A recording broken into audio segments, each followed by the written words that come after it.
Welcome to Lydia Fenet's Claim Your Confidence, a podcast that will introduce you to the most powerful women in the world as they talk about their own confidence journey. No matter what obstacles you face, Claim Your Confidence will inspire you, motivate you, and give you a roadmap to live the life you want. So, are you ready to claim your confidence? Welcome to Claim Your Confidence. I can see you hopping on. We are going to dive in to this amazing Instagram Live with Mary Giuliani on Claim Your Confidence. Now, this is a live call-in show. What we want you to be doing right now is thinking about calling in to Claim Your Confidence, 917-410-1507. It is all happening. It's all happening. All right. So we are here today to talk about how to lose friends and influence no one, which is Mary Giuliani's third book, I would like for you to know. And not only is it the most amazing book ever, it's just such a fun read. And that's the best part about it. And I know that I compare you to David Sedaris all the time. Continue to. That's a great comparison. But it's so true. You have such a lighthearted wit. You have such great humor. And I want to know, as we dive into this podcast, Joe's going to figure everything out in terms of our podcast live show situation. call-in. We're winging it. And I want to know, just starting off, start me off. Where did you get this incredible title? Oh my How gosh. to Lose Friends and Influence No One? Well, first of all, I love you, and I'm so happy to be here. And you are a friend that I don't want to lose. It's funny, this title came out, and I had a lot of people be like, wait, is this like, are you going to drop friends like flies? And I'm like, you'll have to read it to see. No. Your friendship, as you know, is one of my greatest joys and blessings and treasures of my life, and probably a reason that I wrote this third book, because you give me that lift. Where did I get this title? Growing up, a devout practicing Catholic, which I still am, but also my parents were disciples of Dale Carnegie's How to Win Friends and Influence People. Different. That's a different book. Different book. This is How to Lose Friends. This is How to Lose Friends and Influence no one. And during COVID, when we got sent to our rooms, which is what I call the universal, like we all got sent to our rooms to basically figure out like, okay, now, how'd you do it before? And if you get the privilege to reemerge, AKA survive this, and go back into the world, what are you going to leave behind and what are you going to take that in this next life will serve you better than what was serving you before? Mm-hmm. And I started to think about why I was such a people pleaser. Yeah. And why I spend so much of my life. I mean, look at my career. It's the ultimate people-pleasing career. Put others' joy. Do you need to do something? No, I was going to say, it's so funny because when you talk about people-pleasing, like you really do have this incredible ability to want everyone to love you. That is the truth. Like I've known this for your entire, like our entire friendship. I've certainly seen this. Like you really are such a people pleaser in the most wonderful way, and people adore you as a result of that, which is kind of a mixed blessing. I think it is exactly. And my connection is truly genuine. Like I want to know everybody. That was one of the things about COVID that killed me, was like the non-interaction with strangers. And I love connecting with people, but when you're connecting on such a level that your happiness is put aside in some ways, that you have to sort of just say, okay, like, well, how could I take the best parts of me, but also self-preserve, and also say like, when enough is enough, and put up boundaries. And so during COVID, I realized like all those things, and I was going to change some of my behaviors, and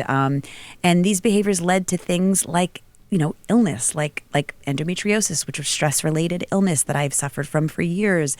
It resulted in things I just wanted to change. And so, but I had to approach it with, a toughness, but also with a humor lens, because humor has always been my coping mechanism. So it's a collection of things that are joyful, insightful, hopefully it'll make you laugh, make you cry.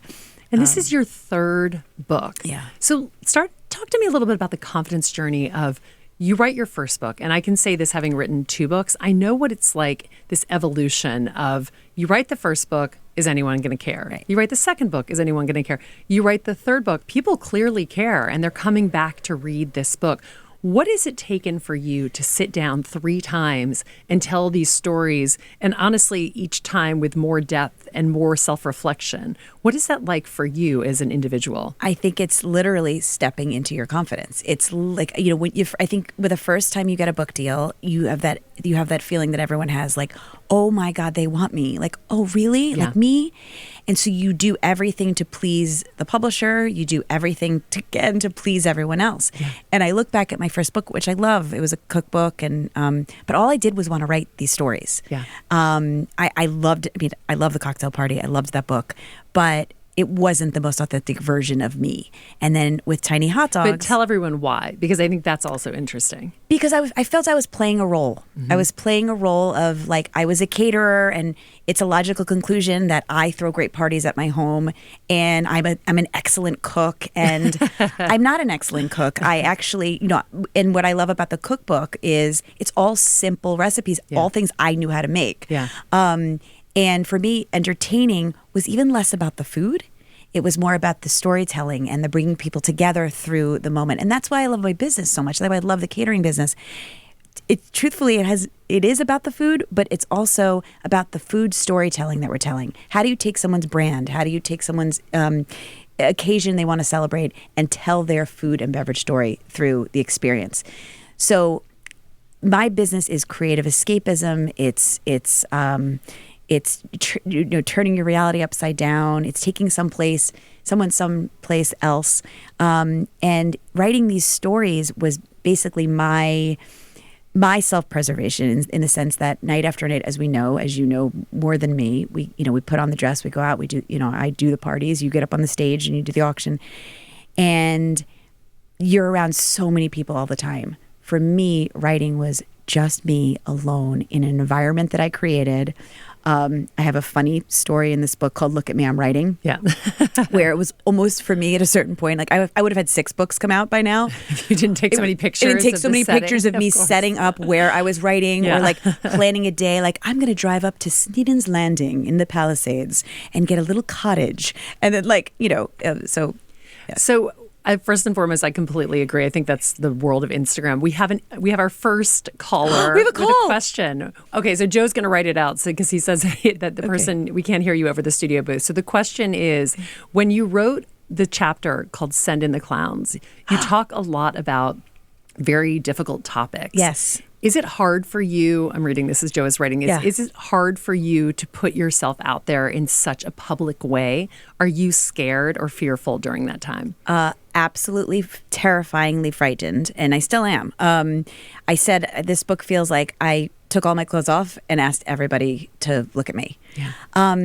And why did I do that? I think it was that the more truthful I could be, the more, and me coming into my own truth while writing these things, the more I could potentially help someone. Because at the end of the day, for me, it's as you know, I didn't put makeup on today. It's not so much about the vanity of all of this; it's the connection. Yeah. And I loved from Tiny Hot Dogs that women in the endometriosis community read one line that resonated with them, that made them look to find a new doctor. Or I loved when I talked about in the last book working with my husband, how hard that was, and in this Send in the Clowns essay, I really go deep. And I started writing it. I spent the summer back at my grandmother's hotel. My grandmother and grandfather, as you know, were in the hotel business together. I, as a young girl, spent my summers watching my grandmother run this hotel empire, if you call it. I mean, it was 6 oceanfront acres in Montauk, and I was the exact same age as my daughter is now. Mm-hmm. And we went back for last summer, and I was looking up at her house. We're staying in this little cottage, and their story, which I would listen to the radio. My parents got divorced. My grandparents got divorced, not my parents. My parents are happily married for 56 oh my God, years. Nancy and Rob would absolutely kill you. I hope you're not listening right now. They're not. Thankfully, hopefully they're not going to read this book either. But my grandmother and grandfather worked together, and as a result, it didn't work for them, and dreams couldn't be shared. One wanted more, one wanted less at different times. And when I used to listen to Send in the Clowns, that's how I always thought of their marriage. One who keeps spinning around, one who can't move. It's tragic. It's sad. I used to cry. A couple years ago, I'm driving upstate during a not so great time in my life and my marriage. And this comes on the radio. And for the first time, I was like, whoa, I'm not thinking about my grandparents anymore. I'm thinking about me and my marriage and my relationship. And I made that decision in that car ride, really, and then just with help from friends and people and my husband being open to us really communicating honestly. I made the decision. I did not want to be a cautionary tale that our grandchildren, walking through all the things we achieved in our dreams, would someday say, look at what all they did, but it ultimately destroyed them. Yeah. I needed to understand, and I think it's about this balance of male and female in marriages, which is off kilter today. And I'm not even saying that in a negative way, but it does affect things. Yeah. And for me, it certainly did. And I'm grateful to be on the other side. And I end the story by saying, like, well, what if that door, it's from the song, the one that you keep, is the person you've been with the whole time. Yeah. And if you could meet each other at that and get through the stuff, I mean, we got through infertility, we got through marriage dynamic struggles, we got through failures in business, almost lost both of our businesses twice. Like, if you could weather those things, there's some stuff that grows really strong in that. I completely agree. And I do think it's so helpful for other people to hear that about marriages. I talk a lot on this podcast about Instagram and social media and this sort of perfection that we see, this glossy perfection. And, I certainly ascribe to that. I do it all the time. So I'm not saying this from a place where I'm telling every dirty secret of my life on Instagram every day. But I do think it is so good when you see somebody who's honest about what it takes, especially in this world where, as you said, things are off kilter in the way that we were taught as young children, or at least both of us coming from what we considered traditional marriages, parents together, living in a family unit like that. And then as we develop as women with our own dreams and our own paths and journeys, is that okay? Does that feel okay? And those are questions you're asking your entire life. I mean, we certainly have been friends since our early 20s. Yep. And I remember even then we were talking about these things. We're both big dreamers. Yep. Really big dreamers. Right. You guys have no idea what Mary and I think we're doing over the course of our lives, but we have big things coming. Big things. Don't worry. And, one interesting part of that I've always felt is that not everybody understands that. And people love to tell you what you can't do. Right. And what you shouldn't do. Right. And this happened to me. I came in from Austin, Texas last night on a flight. I was there for less than a day. I got home at 12. I landed at basically 12 o'clock last night and was in the cab on the way home. And the gentleman said to me as I got into the cab, he said, "Oh, when are you going home?" And I said, "Well, I need to get a little bit of sleep because I've got to take the kids to school in the morning." And he said, "Oh, you have kids and you travel?" And I realized, that is one of 6 trillion conversations I've had from everyone from a seatmate who asks that question to someone in the car. And I said to him, "Do you have children?" And he said, "Yes, I have 5. And I'm sitting there thinking, isn't it funny that I didn't ask you about the fact that you're driving a cab at 12:30, 1 o'clock in the morning. Like, this is work. We work for what we want in our lives. We pursue our passions and our dreams. And at times things fall by the wayside. And I think you've always been so honest with your friends about what that looked like in your life as you've pursued this passion for, catering, but also entertainment and acting. And we'll get to that in a little bit later too.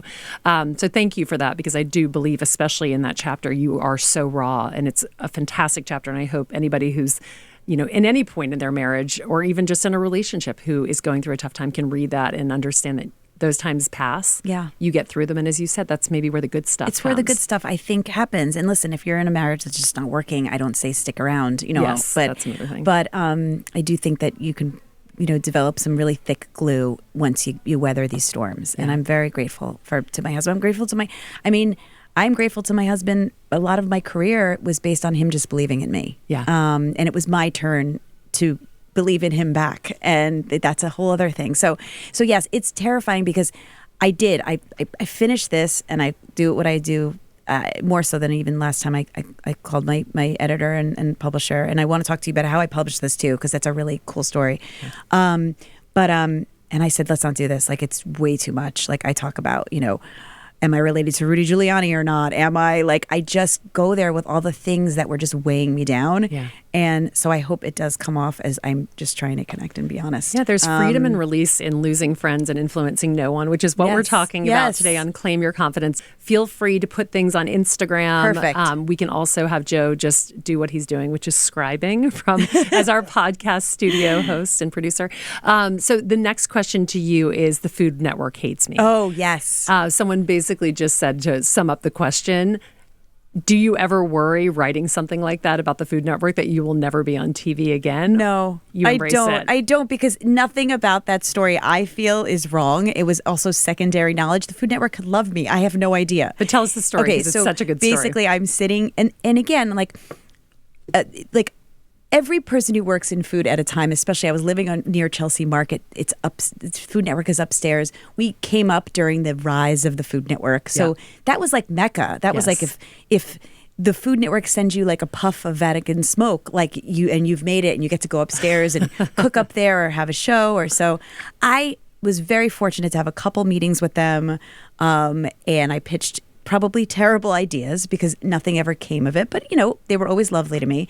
That's why they call it a pitch. One night, pitching. I start this story by saying that I got that I was sitting with dinner with my friend, and he's a producer, and he just came from a meeting at the Food Network. And he's like, it just was so out of nowhere. He's like, gosh, the Food Network hates you. And I was like, hates me? I was like, hates me? Why? And it was no one hates you. And That's I was the like, crazy well, part. I was Everyone like, wait, loves you too much. No, but I was like, but did I do something? What? And he's like, I don't know. He's like, I just brought up your name for a show they were pitching that you would have been a great fit. And emphatic hands went up, and they were like, no. And it was like, and I sat there and I was like, okay, cool. And then I was like eating my chicken parmesan, and I was like broken. I was like, but why could they hate me? And I'm going through all these things. I do not know for a fact if the Food Network, in all fairness, gave me a shot. I shot like 20 online videos for them pre-pandemic.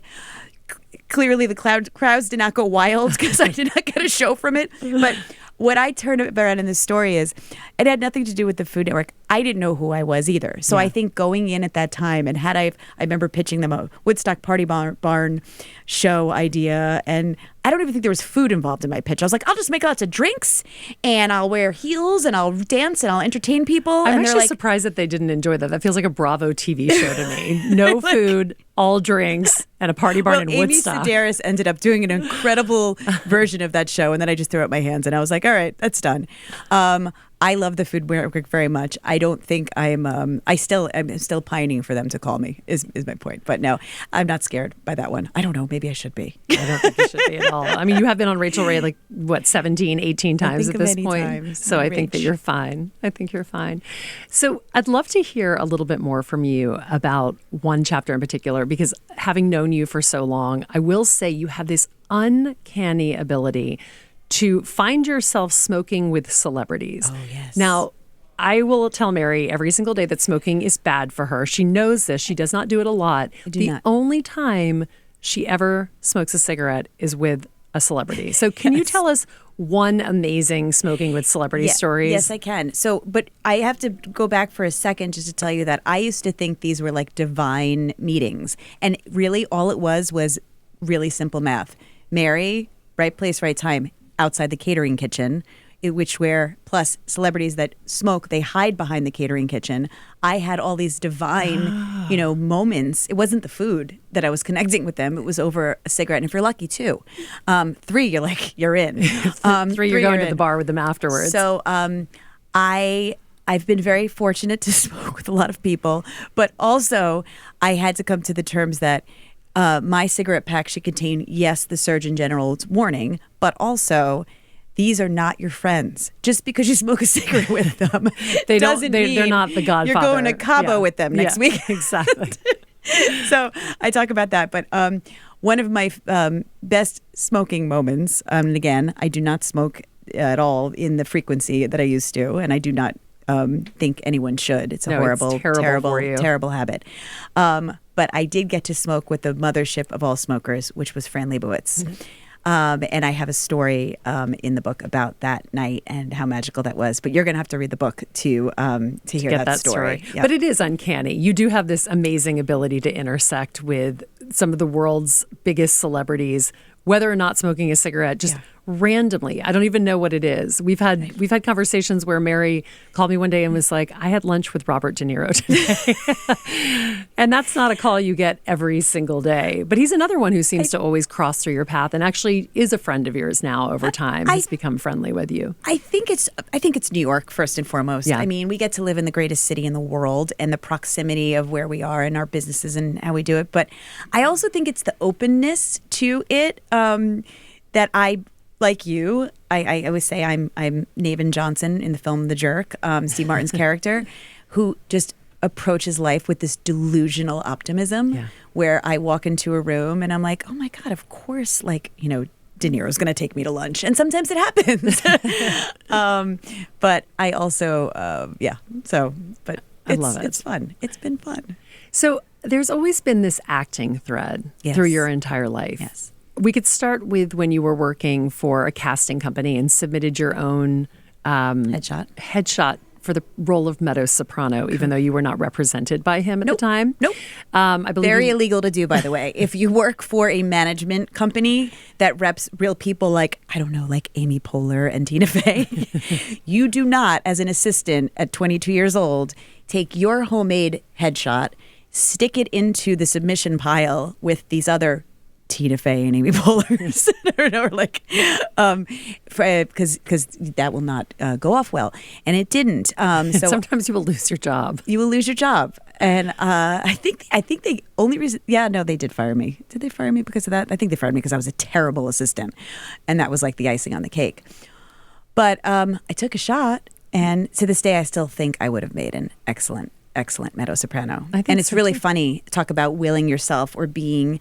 I have since become very good friends with Sheila Jaffe, the casting director that at 22 I illegally submitted my headshot. She was the casting director for The Sopranos. I love it. And she's my dear friend. Speaking of dears, I met her through Michael Lang, who I have a beautiful, I think it is, story about him in this book called Tear of a Deer. Going back to what we were talking about before, Michael taught me. And just for everyone who doesn't know, because I had never heard of Michael Lang, Michael Lang is one of the founders of Woodstock, who Mary and her husband moved up to Woodstock, or purchased a small home up in Woodstock years ago. And she called me and said, I've met the most amazing person. I'm in Woodstock, New York. And I had so many questions about that just to start off with. I was like, what are you doing in Woodstock, New York? And this was pre-COVID. And Mary said, and I've met this amazing man who founded Woodstock. We could not be more different. I don't know if you can even just tell from looking at us right now in our outfits. We're really the most different friends that you could ever have. And I was like, wait, why are you hanging out with the music organizer from Woodstock? And they became such close friends. I mean, it was really such a sweet relationship. He was such an amazing man. So I know you wrote a chapter about him. Will you dive into this one again? Yeah, he was a powerful influence, because he came into my life as my career was starting off. And this was a man who led a national zeitgeist. Like he was, but he taught me throughout the story, like he taught me humility. He taught me grace. He taught me, what do you do with success? You don't hoard it, you share it. Mm-hmm. He was always up for connecting and helping in a very similar way that you did. He was a great teacher to me. And one of the things that I didn't realize till after he passed was, he got knocked down many times. Woodstock was, in 1969, it was lauded as this, but the day after that, people were attacking it. He pulled off 2 other concerts, always not without controversy. He was always, it was that like the nail that sticks out the furthest always gets hit the first. And that was always him. He was the face of Woodstock. Mm-hmm. But he took it with because there was purity in him, and no one could knock you down, and no one could defame you, and no one could hurt you if you really truly are doing the right thing, and you're walking the walk and you're talking the talk, and you're living your true self. You're living your life with confidence. And when you have the confidence to step out and change the world as he did, or dream without boundaries as other people do, unfortunately unlocks a lot of attack from people, and it unlocks insecurities in them, and their frustration to not have the confidence to take that step, or so and not to look at it in a way that you're better off that you did. It's just try to keep shining that light so that maybe something unlocks in that negative that will turn that on for someone else. Like I start the book, I dedicate it to, of course, my family, but then I say to you, and I believe dreams do not have expiration dates. Yeah. I really don't. And I think that we are our worst enemies in getting things done. Yeah. I certainly was my own worst enemy until I just said, well, with your, you have been my therapist. I owe you like a lot of money. A lot of money. Well, I will say they're not just some people. I think in life, it's amazing when you look at someone, and I say this all the time, it's like if you could see what I see in you, and I see this, I've always felt like this with you. Like, you have such kindness and you're such an empathetic person, but you're also such a dreamer, and your dreams are so fun and exciting and pure, and they really involve everyone. And that's what makes you so amazing. So to see you doubting yourself, for me, is always such an interesting thing, because I'm like, how can you doubt a rainbow? I love you. How can you doubt a quote? That's a good one. A unicorn. But I do mean that, and I really do think that that's why so many times I've had conversations with people who you know and I don't know, and they tell me that, oh, do you know Lydia? I think you know Mary Giuliani. And I'm sort of like, yeah, no, I'm familiar with her. And then I get into a battle about who's better friends. And I eventually always have to drop the, well, she was a bridesmaid in my wedding, just to make sure you understand like where she is in my friend group. But I do really think that that's how people feel about you. They really do love you, and they see that in you. And that's why people are attracted to you. And that's why I love the title of this so much, because we've spent our whole relationship where I'm like, you don't need 6,000 friends. You just need the ones who you want to be with. It's not about being with everyone. Quality, not the quantity. Yeah, and that's really when it goes back to what you talk about so much in this book about letting go of trying to please everyone. Yeah. Just because everybody wants to have dinner with you, or just because everybody wants you to do something, does not mean that you have to do it. Right. It's like, what do you want to do? Right. And that, I think, is really the part, and the most important part. I think even as women, we're often taught that these are things we should do. And the question is not what you should do. What do you want to do? What do you want to do? And what do you want to do with your life? I started by saying, like, I went on this retreat once in a very, very dark time of my life. I was infertility, and how I chose to cope with my infertility was unhealthy drinking. I mean, I'm being honest. It was just not good. And I went away to Korpalu, which is like this retreat. And the first question that she asked us was, what do you love? What is it that you do that you lose track of time, and I really felt like, I think I was about 33 at this time. It was the first time anyone ever asked me that in the sense of, and do it. Yeah. It was like what you should love, who you should love, how you should love. And so for me now at almost 48 years old, I asked myself, do I love this? Do I love this person? Do I love this experience? Do I love how I feel when I'm in this? Mm-hmm. And if the answer is yes, then joyfully do I enter that. If it's not, then it becomes a chapter. Then it becomes a chapter in her third book, How to Lose Friends and Influence No One. So I have another question that Joe is holding up to me. In your chapter, Swimming with the Nuns. Yes. Sorry, I'm reading this right now. Yeah. In your chapter, Swimming with the Nuns, you talk a lot about your faith. Yes. And your relationship with the Catholic faith. Yes. And your parents' relationship. Yes. Over the course of your life, how do you think that sustained you? Oh. And what do you do to keep religion alive in your family? Okay. Well, I am a religion freak. I am a practicing Catholic, but I also spent time wanting to be Jewish. I went to Hebrew school electively. I'm not even joking. I've always been really drawn to Judaism and spirituality. I practice some versions of Zen Buddhism, which is, I know not. So the number one reason I practice my religion is that I am never alone. I feel I'm never alone, and I always have something higher than myself to answer to. Yeah. And that's really what it is. But that religion comes to me in so many different forms. It's not just because I go to church on Sundays just because I need a place to just put it all. Yeah. I'm not listening a lot, really. I'm just there to express gratitude. And it's a place I could express gratitude in a yoga class. I could express gratitude in a church. I could express gratitude when I'm going to my friends' kids' bar and bat mitzvahs. So many different places. So many different places. But I love the idea of the unknown. I also love the idea of faith, and faith could be in anything. But I like talking to God. It started with "Are you there, God? It's me, Margaret," which I'm reading right now. You with are my daughter, with Kala. I love it. Although it's a little, we gotta shelf it. She's a little too young. So I like to know, and in the really, really rock bottom times, and I have hit some rock bottom times, even though it all looks really shiny. Those conversations, I look up and whoever I'm talking to, and that spirituality has also translated to friends I've lost. My friend Lee Bloomer, Michael, grandparents. I talk to them. I feel them. I'm just open. I'm open to the energies of faith. And you are, love. in fact, and believing in something that we don't know if it's there or not. But that's okay. Yeah. Yeah. Well, I think whatever makes you feel comfort and makes you feel like you're sort of secure in who you are and where you are in the course of your life. And if that means reaching outside of yourself for guidance, I think you do that. The other thing that you talk about in the book is this amazing thing that you did with your first book about going to visit strangers who purchased your book. Oh my gosh. Can you tell us a little bit about that?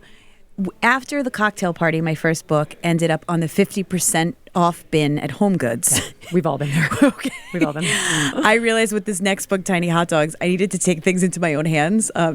So I went on Instagram and I was like, if you buy 10 copies, I'll come to your book club with martinis and hot dogs. I thought no one more than my mother was going to do this. I was so grateful that a lot of people did it. And I didn't know what I was signing up for. My business partner, Michelle, and my husband were like, what are you doing? And I'm like, 10 books is not like just enough. Going. And I was driving to places in Pennsylvania and up in Massachusetts. And I went to Florida and I literally showed up by myself with bottles of vodka and some hot dogs. Always smelled like hot dogs for the car rides because I would cook them. And then I would come in smelling like a pig in a blanket. But, and just walking into these homes, being welcomed by these amazing groups of women that at first it could have been like weird. And it starts like surfacey where it's like, is Bradley Cooper tall in real life? And then it got into like us sitting on the floor or around a table and talking about all the things women want to talk about with each other. Yeah. And I loved it. I cried with strangers. I laughed with them. And advice that was given to me when I went to Kripalu for the first time was, let your guard down. You will never get more honest advice than from a stranger. And be open to what that is. And I had done this. So basically it was my new dopamine, like walking into people's houses and just talking to them and connecting with them. And then COVID hit and it was like crickets, as we all know. And I missed that connection so very much. Yeah. So I write about like how beautiful that connection was. And like, it's a straight, page out of Forrest Gump's book. Like he showed up with a box of chocolates on a bench, park bench, and told a bunch of strangers his whole life story. Yeah. So I'm very excited. I'm doing it again. Met a fabulous pal at the Southern Summit. Yes. Shout out to Whitney and Cherie for an amazing Whitney and Cherie, community. Talk about building women. Yeah. I'm going to Lexington, Kentucky. I'm going to, I'm so excited. I'm going to Atlanta, Georgia. I'm going to Cincinnati for the first time. And I'm just going to show up and do it again. Will you make the hot dogs before you go, or you'll do that when you get there? They're going to have to bring. Thing. Maybe they just. I think I need something that's like not, freeze it. Yeah, I think I need or maybe could I bring a cake? So we have another question. Joe's holding up a sign. What do you want someone who's reading your third book to take away from this book? I'll state it again because I really do believe in it. Like, I could do it, you can do it. If I could get through the things I've gotten through, you can get through the things I've gotten through. I have had times in my life where one time I asked my husband, like, can I die from crying? Turns out you can't. Yeah. Turns out that you need the support of very good people, good friends like Lydia. And I want people to stop getting in their own way. You want to write that book? Write that book. You want to, pursue a singing career? Take a singing class. Somebody somewhere, it's a new Bridget Everett, Murray Hill television show on HBO Max right now. Everyone's got to watch this because she just goes back to singing, which was her passion that she shelved for years. Mm-hmm. And then you see her take this singing class and just tears and you're do the things that you want to do because as we learned, life is short and we don't get another chance.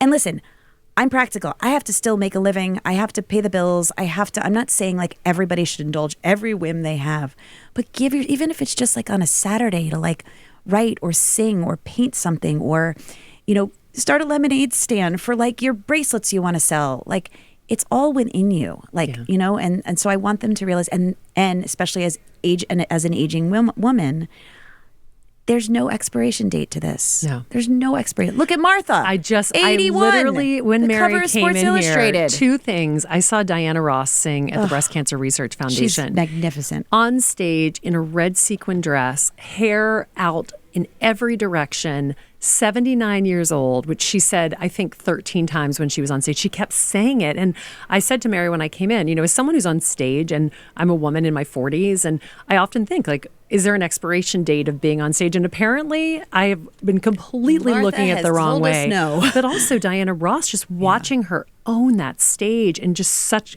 confidence and beauty in who she is. And then I wake up and Martha Stewart, and my love of Martha. I know Martha. She is the most amazing woman, 81 years old, on the cover of Sports Illustrated, looking so great, but more importantly, owning it. Yeah. Really there's nothing about her that's like, I'm 81, I shouldn't be here. It's like, I'm 81, look at me. And God bless her, because if that isn't what we need to see as women, I mean, Betty Davis, think about the women who are from the Golden Girls. Oh, Rue McClanahan. But no, the other one who just Betty passed away. White. Betty White, 100 years old. You know what the key to her health, her longevity, she said? No. Hot dogs and vodka. Stop it. Mm-hmm. Greatest quote ever. A million people sent it to me. I was like, oh, I'm going to live forever. Well, good. I plan to too. So you better not go anywhere, as you know. All right. So 100 years old. I guess I'll have to start drinking vodka and eating hot dogs. I'll put on a pair of high heels if you do that. It's a deal. It's a deal. Well, we have a couple of minutes left. Okay. I think we have about 2 minutes left. And I'd like to thank everyone who's been calling in. Thank you. We one day will figure out this call-in show. But for the meantime, we just like hanging out in this amazing podcast studio in Rock Center. Always stop by. We'll give you guys more notice next time. But I just had to have Mary on because her book launched yesterday. For everyone who is feeling like they need some funny, amazing stories, but also stories about life and getting through life and doing it with humor and doing it with kindness, which is what you always do. Pick up this book, How to Lose Friends and Influence No One. More importantly, gift this book to everyone you know. Oh, I like that idea. Because it's just such a fun book. Can I tell you why, too, to support this book? Yes, absolutely. Okay. I'm going to put it right here so everyone can see. I chose with this book to publish in a non-traditional way. Yes, tell everyone. I am publishing this book through the Golden Notebook bookstore, Golden Notebook Press, which is out of Woodstock, New York, which was my local independent bookstore in Woodstock, New York. The Golden Notebook, James Conrad, Jackie Kelchen. I walked into that bookstore 20 years ago and I was like, there is something special about this place. Little did I know that someday they would assist me in publishing this book. So this success of this book is, I'm even more invested in it because like my success is their success. Yeah. And so thank you, Golden Notebook Press. I am thrilled about that part of it. Thank you for everyone who listened in to Claim Your Confidence. Thank you to Joe and Newsstand Studios for hosting us in this amazing studio. Thank you for being a best friend. Oh, thank you for being a best friend. And thank you for always supporting me. Always. I feel like we should have to sing the "Thank you for being a friend." That's the Golden Girls. Great. Yeah, thanks. All right. Thank you for doing that. And I'm approaching that age. By the way, they were like 48 years old, FYI. 55. Yeah, I know. 55. So I still have 20 years, but Mary's rapidly approaching that age. All right, you guys, have a wonderful Wednesday. I will be back next week with another episode of Claim Your Confidence. But in the meantime, enjoy the rest of the week and get out there and do something that makes you uncomfortable. Claim that confidence. Bye, guys.